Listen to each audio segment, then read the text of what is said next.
اپنے رب کے حضور کتنی سچی توبہ کی ہے اور کتنی بڑی اس نے سزا لی ہے، اس کے خون کے چھینٹے مدینے کے 70 بندوں پر چھڑک دیے جائیں، وہ بخشے جائیں۔ اب دیکھیں خیر ہوئی کہ نہیں ہوئی اور قدر ہوئی کہ نہیں۔ اسی طرح معاذ بن مالک حضور کی خدمت میں حاضر ہوئے، حضور مجھ سے برائی ہو گئی ہے، مجھ پر حد قائم کیجئے، مجھے پاک کر دیں۔ آپ نے اس کے برادری میں سے جاسوسی کروائی، رپورٹ لی، کہیں اس کا دماغی فطور تو نہیں ہے، یعنی پوری طرح چیک کیا گیا، وقت دیا گیا، لیٹ کیا گیا تاکہ کسی طرح یہ تائب ہو جائے اور سزا اس سزا سے بچ جائے، تائب ہو جائے، سچی توبہ کر لے، اللہ پھر بھی بخش دیتے ہیں۔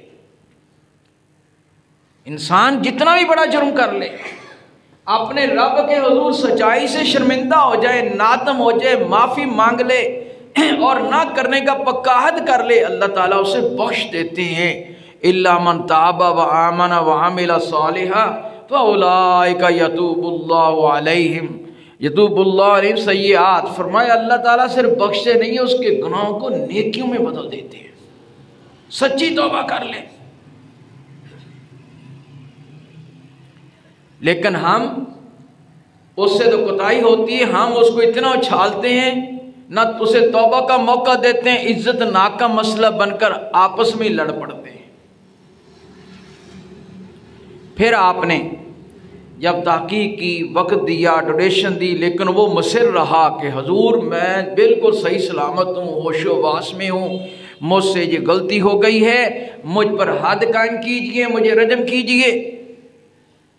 تو آپ نے پھر فرمایا اسے گڑھے میں کھڑا کر کے پتھر مارے جائیں، اور پتھر جب مارے جاتے ہیں تو فرمایا لوگوں کو سزا دیتے ہوئے اکٹھا کیا جائے، لوگ دیکھیں آپ سزا دیتے ہوئے نرمی نہیں کریں، معاف نہیں کریں، جب موقع آ گیا، عدل آ گیا ہے تو پھر کر گزرے، یہ تمہارے اور اس کے لیے بہتر ہے۔ یہ بہت بڑا کام ہے۔ اس لیے آپ نے فرمایا، بخاری مسلم کی یہ حدیثیں ہیں کہ اللہ تعالیٰ نے مجھے جو احکام دیے مجھ سے لے لو۔ اگر کوئی شادی شدہ مرد و عورت برائی کرتے ہیں تو شادی شدہ کو کیا ہے، 100 کوڑے مارے جائیں اور پھر اس کو رجم کر دیا جائے، پتھروں سے، کپڑے سے باندھ کر کسی گڑھے میں کھڑا کر کے پتھر مار مار کے اس کو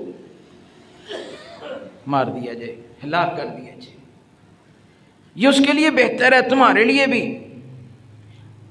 سزا دینے سے وہ پاک ہو جاتا ہے، اور اس کی پاکیزگی کتنی ہے آپ کے سامنے حدیث بیان کر چکا ہوں۔ اور معاشرے میں شرم بھی پیدا ہوگی، اور آگے کوئی یہ اس عمل سے بھاگے گا، بچے گا، لیکن زبردستی نہیں۔ رسول اللہ صلی اللہ علیہ وسلم فرمایا کہ جو کنوارا ہے مرد یا عورت، اس سے یہ جرم ہو جائے، اس کو 100 کوڑے مارے جائیں اور 1 سال کے لیے جلا وطن کر دیا جائے۔ حضرت علی رضی اللہ تعالیٰ عنہ نے، بخاری میں ہے کہ ایک اسی طرح مرد عورت پر حد قائم کی، ایک دن اس کو کوڑے لگائے جمعہ رات کو، اور جمعہ والے دن سنسار کر دیا۔ فرمایا کوڑے لگانا اللہ تعالیٰ کا حکم ہے اور رجم کرنا یہ سنت ہے۔ حضرت عمر رضی اللہ تعالیٰ عنہ فرماتے ہیں ہم حضور کے دور میں قرآن کی آیت تلاوت کرتے تھے جس میں رجم کا حکم تھا، اور پھر یہ آیت تو منسوخ ہوگی لیکن حکم جاری رہا۔ حضور صلی اللہ علیہ وسلم کے دور میں رجم کی سزا دی گئی، پھر حضور کے بعد حضرت عمر رضی اللہ عنہ کے دور تک اور ان کے دور میں بھی یہ رجم کی سزا نافذ کی گئی۔ انہوں نے فرمایا کہ ہم یہ اس لیے کر رہے ہیں کہیں لوگ اس کو چھوڑ نہ دیں، ترک نہ کر دیں، انکار نہ کر دیں کہ قرآن کی آیت میں نہیں ہے، تو لہٰذا ہم رجم نہیں کریں۔ تو انہوں نے فرمایا وہی کہ اگر شادی شدہ ہے تو اس کو 100 کوڑے مارے جائیں اور رجم کیا جائے، سنسار کیا جائے، اور اگر غیر شادی شدہ ہے تو اس کو 100 کوڑے مارے جائیں اور پھر اس کو 1 سال کے لیے جلا وطن کر دیا جائے۔ بلکہ یہاں تک حکم دیا گیا ہے کہ لونڈیوں اور غلاموں سے بھی یہ حرکت ہو جائے ان کو بھی سزا دی جائے۔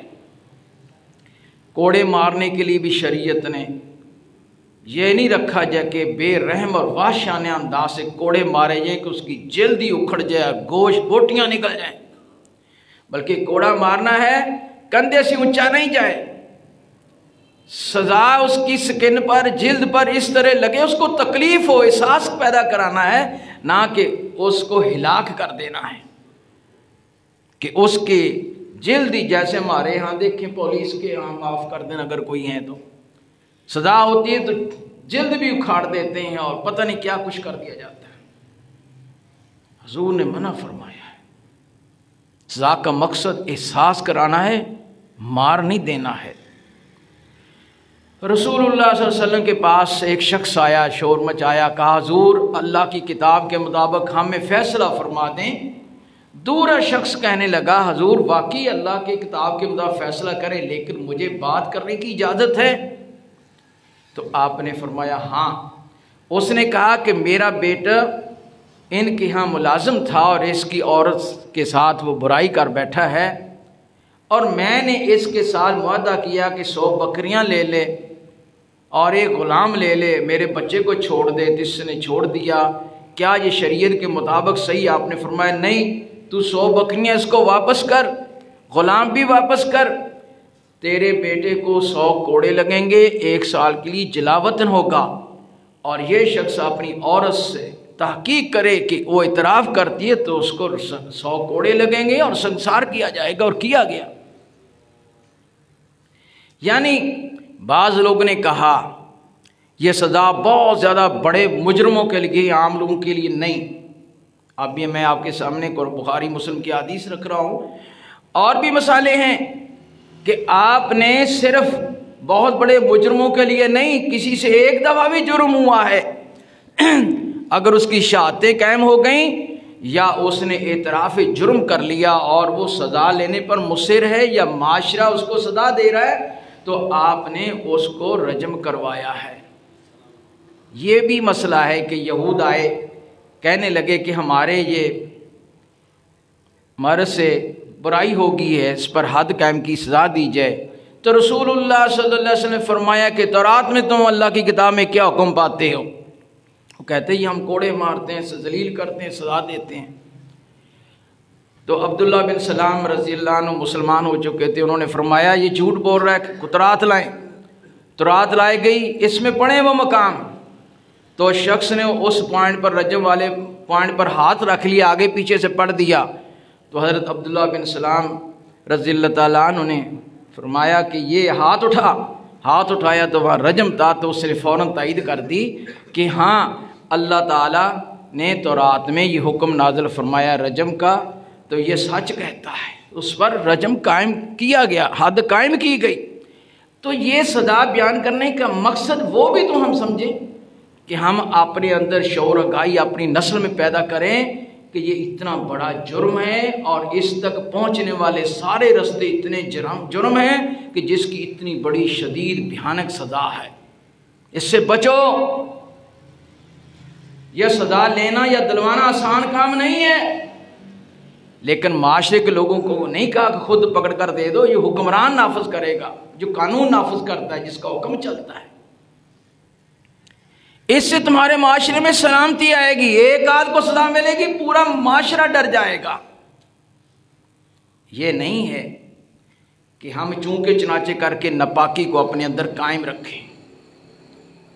حضور کے دور میں، حضور کے صحابہ کے دور میں لوگوں میں اتنا شعور، آخرت کا شعور جتنا بیدار ہوگا، اللہ تعالیٰ کا یقین جتنا بڑھے گا، اور جتنا زیادہ گناہ کا احساس اور اس کے بارے میں ذہن میں اس کا نقشہ، اور پھر اس کی دنیا و آخرت میں جو اس کے نقصانات ہیں اور جو سزا ہے، اس کی آگاہی جتنی زیادہ ہوگی، انسان اتنا اس سے بچے گا، اتنا ڈرے گا، اگر اس سے ہو گیا ہے تو اللہ تعالیٰ سے تائب ہو کر اس کی جگہ اللہ تعالیٰ کی جو روتا رہے، معافی مانگتا رہے اور بچاؤ کی پوری کوشش رکھے، تو اللہ تعالیٰ اسے معاف بھی کر دیتے ہیں، بچا بھی دیتے ہیں۔ لیکن اگر اس کا یقین اتنا بڑھ جاتا ہے کہ میں دنیا میں سزا لے لوں، پتہ نہیں مجھے موت تک اس حد تک اس توبہ پر قائم نہ رہ سکوں، تو اس کے لیے پھر آخری صورت ہے کہ وہ اعتراف کرے تو اس کو رجم کی سزا دے دی جائے۔ لیکن یہ سزا دینا اس پر ظلم، نہ معاشرے پر ظلم، بلکہ یہ معاشرے کے لیے خیر ہے۔ جب اس چیزوں کی حیثیت ہمارے سامنے نہیں اجاگر ہوگی، ہم بچیں گے کیسے؟ اللہ تعالیٰ فرما رہے ہیں کہ اللہ تعالیٰ نے جو جرائم کی سزائیں رکھی ہیں، اگر وہ شریعت کے تقاضے پورے ہو جائیں، عدل و انصاف کا موقع آ جائے تو نافذ کرنے میں کوتاہی نہیں کرنا۔ یہ نرمی تمہیں نہ لے جائے۔ اے مسلمانوں، تمہیں پتہ نہیں یہ بدکاری کتنا بڑا جرم ہے۔ الزانی لا ینکح الا زانیہ او مشرکہ والزانیۃ لا ینکحها الا زان او مشرک وحرم ذلک علی المؤمنین۔ فرمایا کہ جو بدکار ہے وہ مومنہ سے نکاح نہیں کر سکتا، وہ بدکار سے ہی کرے گا۔ اس کے دو مطلب ہیں کہ جب تک بدکاری نہیں چھوڑتا آخرکار اس کو ویسی ملے گی، جس طرح کے وہ چسکے رکھتا ہے ویسی ملے گی، یا اس کی آگے نسل اور گھر میں بھی وہی بدکاری آئے گی۔ مت توقع رکھے کہ آگے سے پکیزگی مل جائے، جیسا بیج بوگے ویسی فصل کاٹو گے۔ فرمایا یا مشرک سے کرے گا۔ زانی کو مشرک کے ساتھ ملایا۔ دونوں میں کامن چیز کیا ہے کہ وہ اپنا در چھوڑ کر غیر پر گرتا ہے۔ اتنا بڑا جرم ہے۔ اور فرمایا جس طرح جو بری عورت ہے، اس برائی کی عادی ہے، وہ بھی لا ینکح الا زان و مشرک، اس کا بھی نکاح اور اس کے حصے میں بھی مشرک یا زانی بدکار ہی آئے گا۔ جیسے تیرے چال چترن ہیں، تیرے اعمال ہیں، اس کے نتیجے میں ویسی ہی توقع رکھ۔ لیکن صاحب فرمایا حرم ذلک علی المؤمنین، اگر تم ایمان کے داعی ہو پھر تمہارے لیے یہ دونوں عمل حرام ہیں، شرک بھی حرام ہے، بدکاری بھی حرام ہے، اور تمہیں پتہ ہو یہ عورت اس طرح کے جرم میں شامل ہے تو اس سے تمہارا نکاح نہیں ہوتا۔ اور مرد کو پتہ چل جائے یہ عورت شرک یا زنا پر میں ملوث ہے، ایسی برائیوں میں تائب نہیں ہے، تو اس سے نکاح نہیں ہوتا اگر وہ ایمان والا ہے۔ یہ چھوٹا سا عمل ہے، ہم مسلمان ہو کر مومن بھی کہلاتے ہیں، ہمیں پتہ نہیں کہ یہ برائیاں ہمارے اندر کتنی ہیں، مکمل نہیں تو پارشل ضرور ملوث ہیں۔ تو ہم اپنی پاکیزہ بچیوں کو ایسے بچوں سے نکاح دیتے ہیں جن کی پاکیزگی کا معیار ہی نہیں رکھتے، خوبصورت ہے، مال ہے، دولت ہے، دنیا ہے، چلے دھکا دے دیتے ہیں۔ اسی طرح لڑکے والا لڑکی کے معاملے میں پاکیزگی اور توحید کو معیار بنایا گیا ہے۔ اگر تمہارے اندر پاکیزگی اور توحید ہے، شرک اور برائی سے بدکاری سے بچے ہوئے ہو، پھر تمہارے آپس میں نکاح ہوں گے، ورنہ تم بدکاری میں پھرتے ہو۔ مسئلہ بڑا سخت کہہ دیا، لیکن مسئلہ سخت ہے تو ہم اپنے اندر شعور تو پیدا کریں کہ یہ پورا نہیں تو پارشل ہم اس میں ہیں میڈیا کی وجہ سے۔ فرمایا اتنا بڑا جرم ہے۔ ہاں، جو مرد عورت تائب ہو جائے، شرک میں یا بدکاری میں ہے، تو پھر اس کا اہل ایمان کے ساتھ نکاح جائز ہے، ورنہ حرام ہے۔ تو یہ ہمیں یہ بھی تعلیم دی گئی کہ تم نے اپنے بچے بچیوں کی شادی کرتے ہوئے اور مرد عورت آپس میں نکاح کرتے ہوئے توحید اور پاکیزگی کے اعلیٰ معیار کو سامنے رکھیں، اور یہ بڑا مشکل ہوتا جا رہا ہے۔ اور اللہ تعالیٰ نے جو ہمیں کہا ہے صرف ہم اتنی سی بات تو پکڑ لیتے ہیں، یہ وحشیانہ سزائیں ہیں، لیکن اس کے ساتھ اللہ تعالی ہماری کتنی اعلیٰ درجے کی پاکیزہ تربیت فرما رہے ہیں کہ اہل ایمان تمہارا شیوا نہیں کہ ان چیزوں کو اپنے اندر فروغ پانے دو۔ اور آج ہمارے اندر کیا ہے؟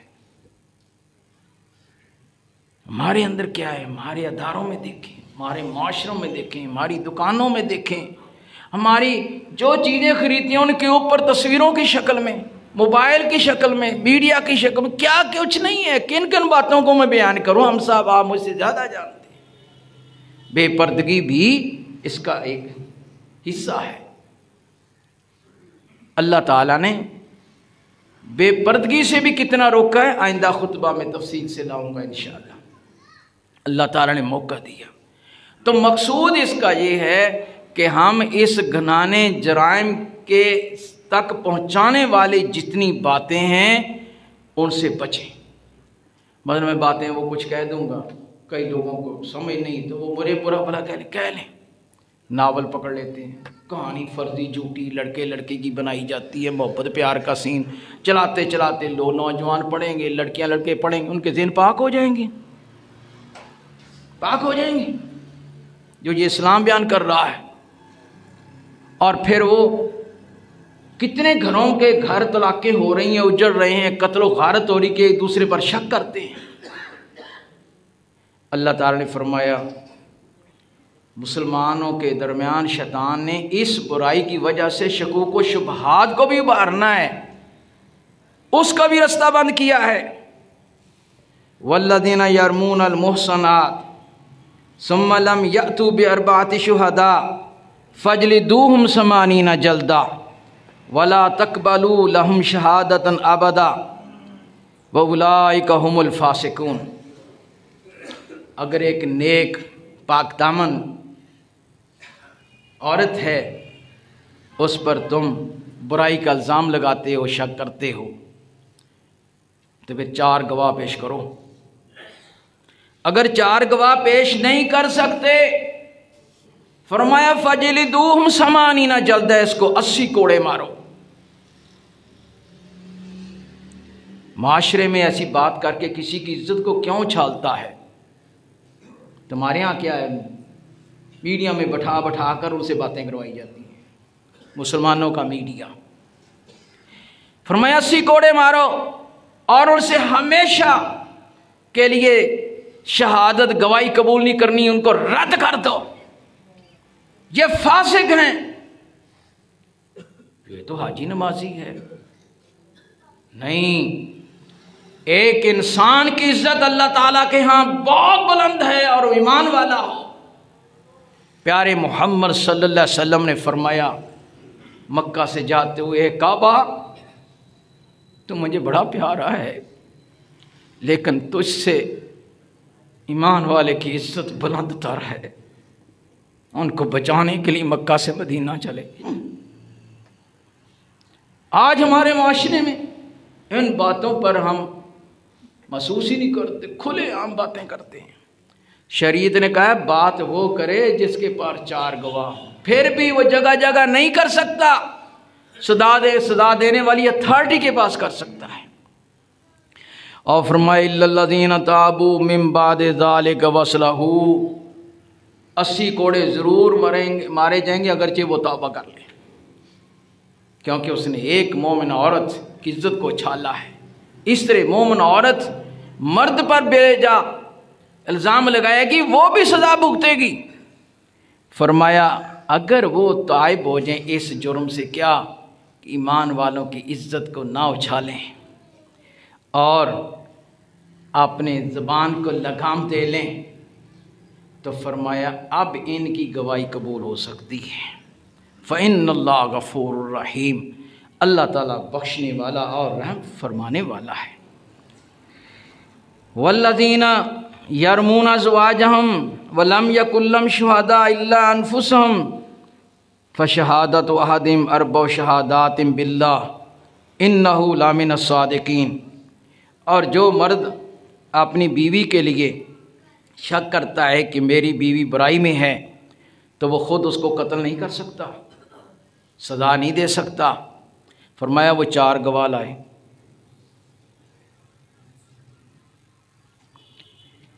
اور اگر گواہ نہیں ہے اس کے پاس، صحابی نے عرض کیا حضور ایک مرد اپنی بیوی کو کسی کے ساتھ دیکھتا ہے تو اس کے پاس گواہ شہادت نہیں، کیا کرے؟ مار دے؟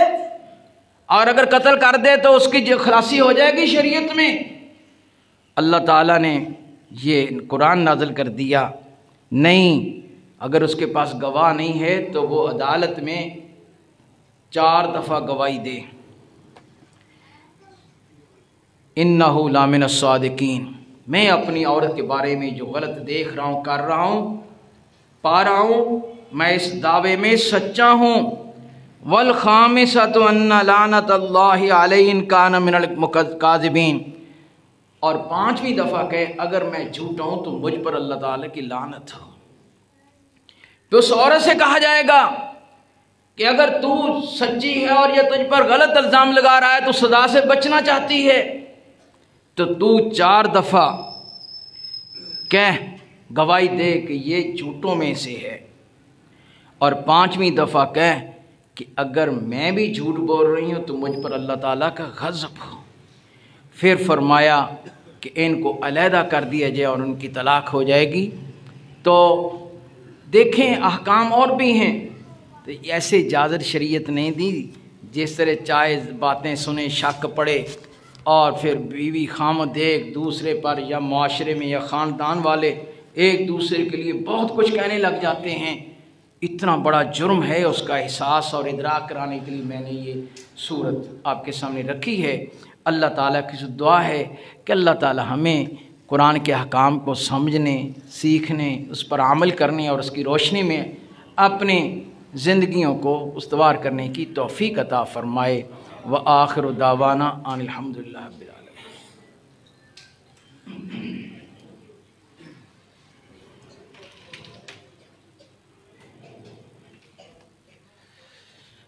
ان الحمد